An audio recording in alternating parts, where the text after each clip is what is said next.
Hi hello everyone.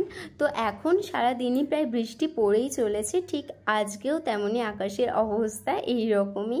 তো আজকে বিকেলে না ডাক্তার দেখাতে গিয়েছে, আমার বিকেলটা এত ভালো কাটবে সেটা বুঝতেই পারিনি। তো চলো সেটাই শেয়ার করি তোমাদের সঙ্গে।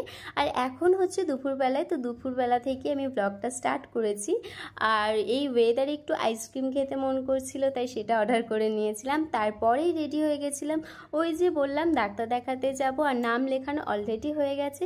তাই যতই ওয়েদার খারাপ হোক, মেঘ করুক, বৃষ্টি পড়ুক, যেতে তো হবেই। তো বেরিয়ে পড়েছি। আর এই যে আমি এসেছিলাম এই ডাক্তারবাবুর কাছে, তো আশা করি কম বেশি এনাকে সবাই চেনো। তো ওখানে খুব তাড়াতাড়ি হয়ে যাওয়ায় মা আর আমি চলে গেছিলাম বাবুঘাটে গঙ্গা আরতি দেখতে। আর তখন প্রায় 6টা বাজছিল, তো আমরা পৌঁছে গেছি। আর ওয়েদারটাও কিন্তু অনেকটাই ঠিক হয়ে গেছিলো, বৃষ্টিও তেমন পড়ছিল না।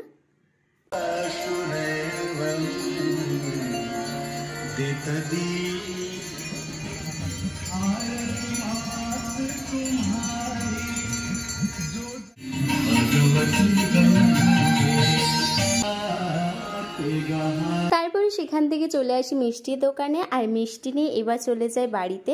আর আজকে রাতে না সবারই একটু অন্য কিছু খেতে মন করছিল, তাই ডমিনোস থেকে পিৎজা অর্ডার দিলাম। আমি দুটো পিৎজা আলাদা আলাদা অর্ডার দিয়েছিলাম, কিন্তু ওরা একই দিয়েছিল। বারবার ডমিনোস আমাকে নিরাশ করে। এর আগেও আমি একটা অর্ডার দিয়েছিলাম, সেটাও আমার ভালো লাগেনি। ভেবেছিলাম চয়েসটা হয়তো খারাপ করেছি, কিন্তু না, এবারেও আমার ভালো লাগেনি তেমন একটা।